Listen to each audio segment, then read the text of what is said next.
ایک بار پھر آپ کو خوش آمدید کہتے ہیں پیغام رمضان نیو ٹیلی ویژن کی خصوصی ٹرانسمیشن۔ آہستہ آہستہ ہم افطار کی جانب بڑھیں اور یقیناً آپ تمام لوگ بھی افطار کی تیاری کر رہے ہوں گے، لیکن ایک بات جو ہم بار بار آپ سے کرتے رہیں گے اور آپ کو بتاتے بھی رہیں گے کہ اس افطار کے اندر جہاں آپ اپنے لیے افطار کی تیاری کریں، وہیں اپنے دوست احباب عزیز و اقارب اور جو آپ سمجھتے ہیں کہ جو لوگ ضرورت مند ہیں ان کو ضرور یاد رکھیے گا۔ اس چیز کو مزید آگے بڑھاتے ہیں نبیہ جو مفتی صاحب بات ادھوری رہ گئی تھی تو اس بات کو مکمل کرتے ہیں۔ جی میں نے وہ حدیث شریف سنا دی تھی اور اس کے ساتھ میں عرض کرنے لگا تھا کہ ابھی شاہ صاحب نے جو کہا کہ وہ جنت میں ایک شخص تھا اور اللہ تبارک و تعالیٰ اس کا شکریہ ادا کرتا ہے، تو شاہ جی چونکہ سمجھتے ہیں تو ہمارے پبلک کے لیے کہ جب اللہ تبارک و تعالیٰ کے اسماء میں سے ایک شاکر ہے، ان اللہ شاکر علیم، اللہ شاکر ہے، شکر ادا کرنے والا یا شکریہ ادا کرنے والا، تو وہاں اللہ تبارک و تعالیٰ کے شاکر ہونے کا مطلب یہ ہے کہ اللہ تبارک و تعالیٰ کسی کو اس کے نیک عمل کا صلہ دیتا ہے، جزا دیتا ہے، کسی سے ممنون ہو کر جو ہے اس کا شکر ادا نہیں کرتا۔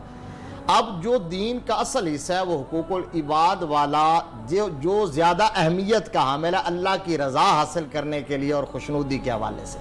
ایک حدیث شریف حضرت سیدنا صدیق اکبر رضی اللہ تعالیٰ عنہ اور حضور صلی اللہ علیہ وسلم کے صحابہ فجر کی نماز کے فوراً بعد آقا علیہ السلام کا اسلوب یہ تھا کہ مخاطب ہوتے اور اپنے نمازیوں سے رات کے احوال پوچھتے۔ مسجد کا رول کیا ہے یہ بھی یاد رکھیں، مسجد کا کردار کیا ہے۔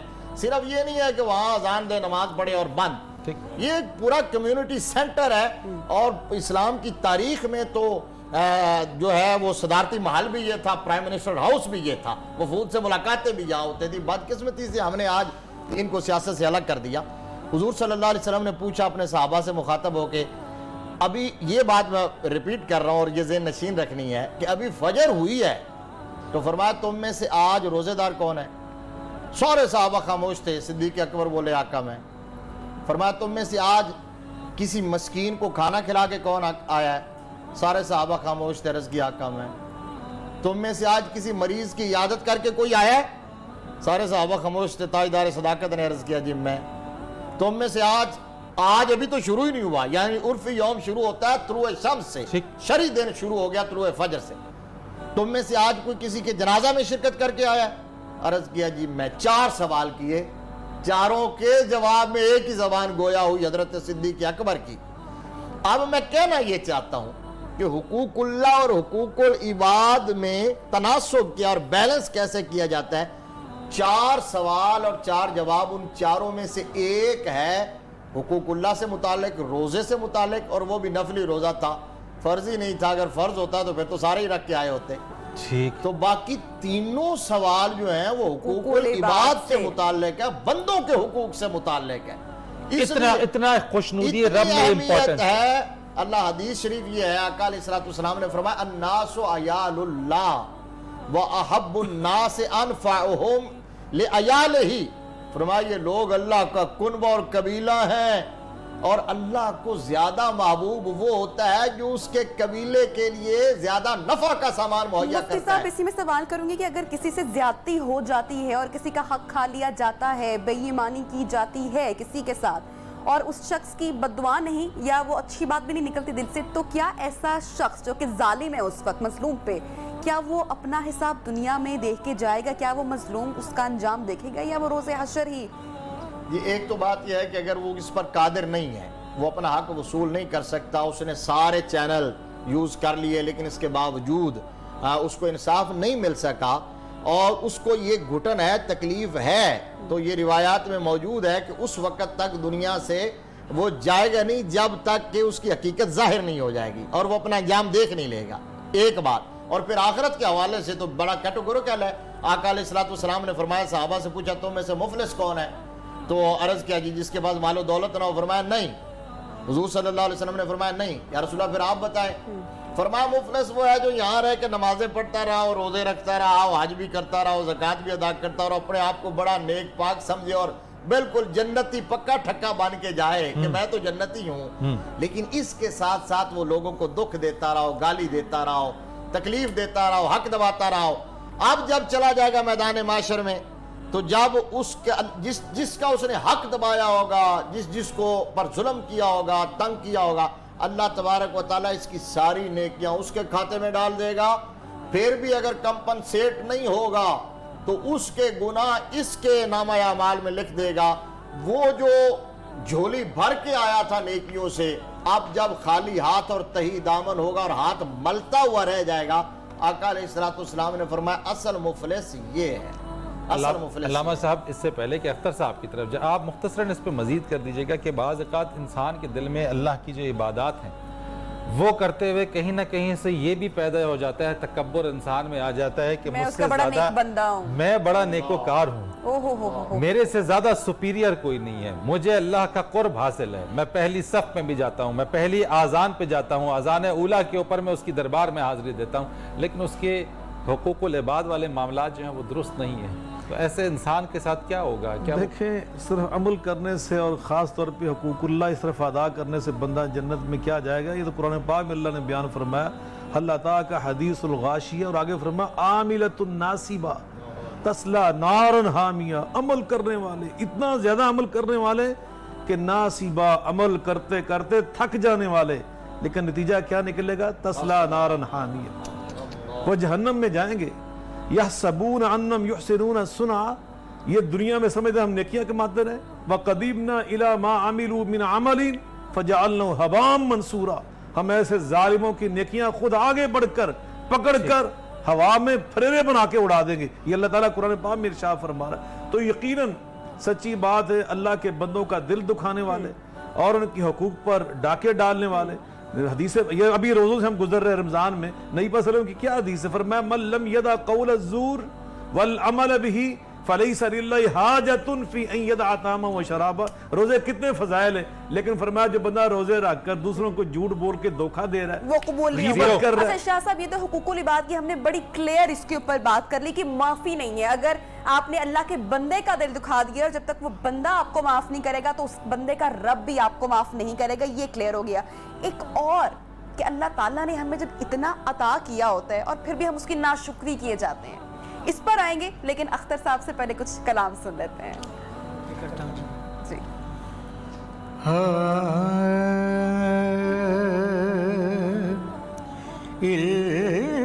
الہام کی رمجم، کیا بات ہے، کہیں بخشش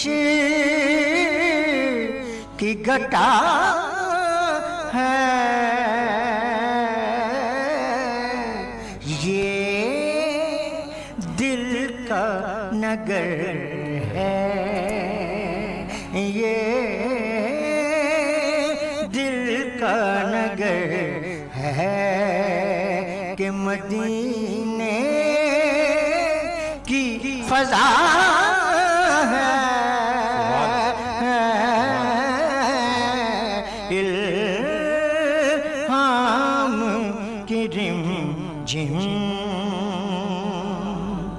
سانسوں میں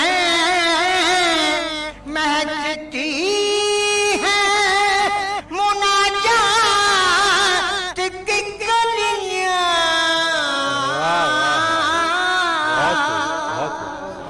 سانسوں میں مہکتی ہے مناجات کی گلیاں،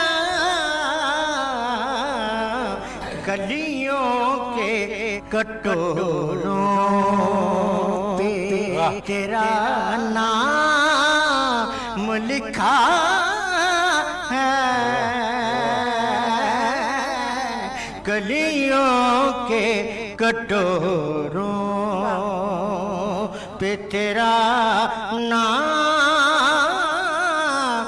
لکھا ہے، الہام کی رمجم، آیات کی جرمٹ میں تیرے نام کی مسند،